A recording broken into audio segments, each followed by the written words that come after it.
great honour of introducing to you this afternoon the Honourable Samuel Jinapor, Minister for Lands and Natural Resources. He also wears a second hat at the moment. He's the Caretaker Minister for Trade. He's a very seasoned politician and a very distinguished barrister at law.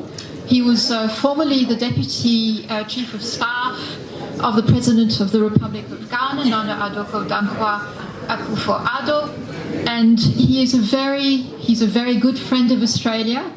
We were very happy to welcome him at Africa Down Under last September in Perth, and we hope to do so again this year.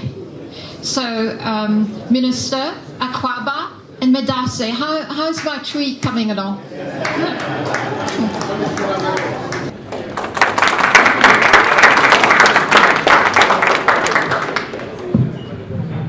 Colleague Ministers of State, Ghana's High Commissioner to South Africa, my good friend, the Australian High Commissioner to Ghana, Excellencies, representatives from government, captains of the mining industry, distinguished guests, ladies and gentlemen. First of all, let me thank the government of the Commonwealth of Australia for this invitation and to say how happy I am to be here, and also to underscore the historic bonds of friendship and solidarity between the government and peoples of Ghana and that of the Commonwealth of Australia. Somehow coincidentally, just last week or so, I was designated by the President of my country to deliver the solidarity message on behalf of the President, government, and people of Ghana on the National Day of Australia at the Australian High Commissioner's residence in Accra, where I thank the Commonwealth of Australia for their enormous support to the Ghanaian enterprise of economic development. Last year, as the High Commissioner has pointed out, I was in Perth, the historic city of Perth, which is largely, as you know, described as the mining capital of the world. And I enjoyed the African mine under tremendously whilst I was in Perth. Perhaps, High Commissioner, you have to give me a second passport, an Australian passport. But distinguished guests, let me say that the synergy, the symbiotic relationship between the Ghanaian mining sector and the Australian mining sector is one which is robust. You have several Australian mining companies in Ghana doing tremendous job. I mean, I know of Azuma Resources, I know of Precious, I know of AMS, and several others who are involved in a lot of work, a lot of mining activities in Ghana, and contributing tremendously to the Ghanaian national economy. On the flip side also, in Australia, you have a good number of skilled Ghanaian professionals who are supporting the Australian mining industry. And I was pleasantly surprised when I visited Perth, the number of Ghanaian professionals and experts who are in Australia involved in the Australian mining industry. So our relationship is strong. And secondly, and perhaps for me more importantly, is that both Ghana and Australia are members of the Commonwealth. And as members of the Commonwealth, we largely share common values. The values of rule of law, democratic accountability, respect for individual liberties and human rights, open societies, free economy, liberal economy, private sector-led economy, and so on and so forth. These are values, these are time-tested and trained values which Ghana, the Republic of Ghana, and the Commonwealth of Australia, as members of the Commonwealth, do share. But I want to make one very important point, ladies and gentlemen, which is that we in Ghana, we are working to construct a new mining industry in Ghana. As you know, Ghana is a historic mining destination. We've been involved in mining for more than a century, and it's not for nothing that the first Europeans who landed on the shores of our country in the 15th century designated Ghana as the Gold Coast, because they were astonished of the number of gold, the amount of gold they saw. And Ghana has been involved in mining for all these years. And now, under the distinguished leadership of President Akufo-Addo, the president of my country, we are working to construct a new mining architecture and industry in Ghana, which is one we will need your involvement, we will need your support we need your intervention, and we need your collaboration. And what is that mining industry? We're working to build the full value chain of the mining industry in Ghana.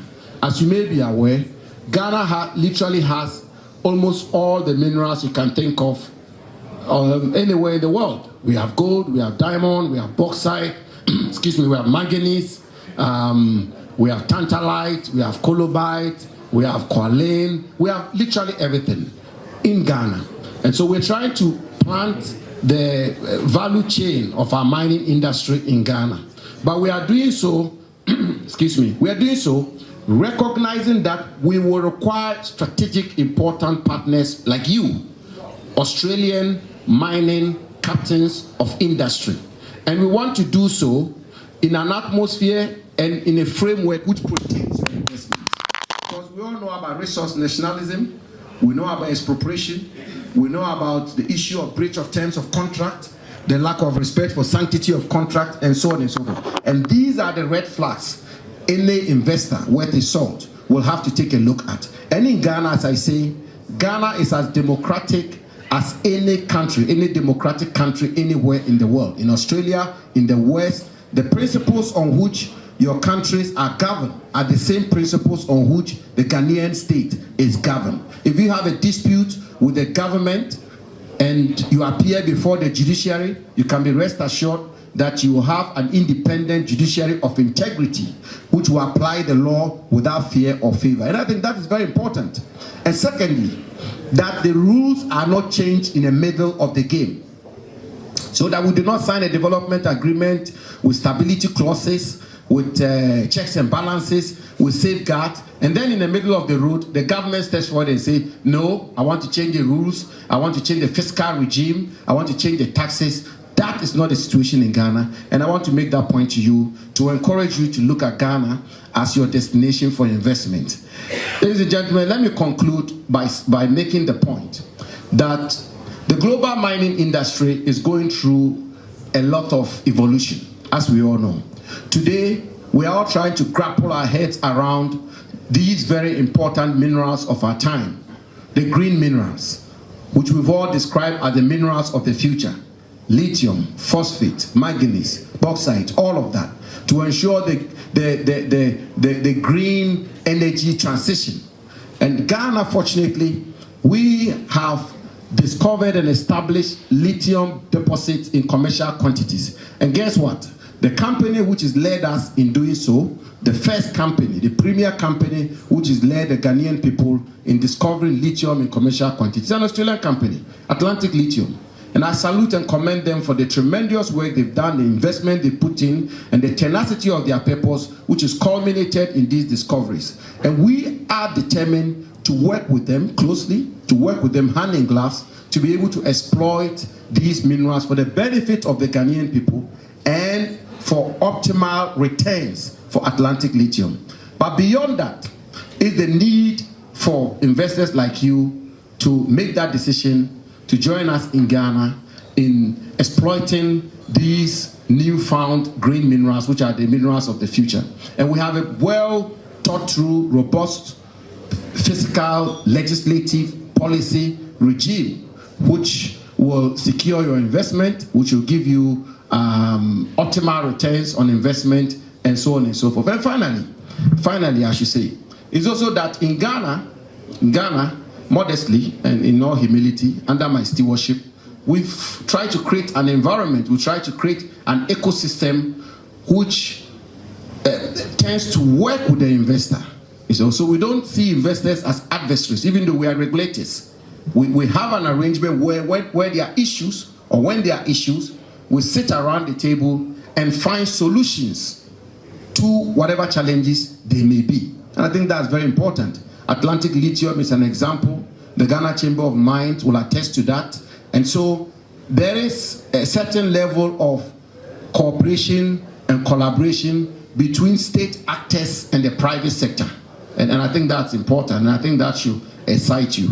So on this note, let me thank the organizers of this event. Last year, they invited me to speak at this same forum on the topic Next Generation Mining in Africa, Australia as a partner. And today, we've been given the privilege and opportunity to be here again, and we cherish it. We thank the government of Australia, and we thank our outstanding, distinguished Australian High Commissioner to Ghana, whom we are enjoying tremendously already.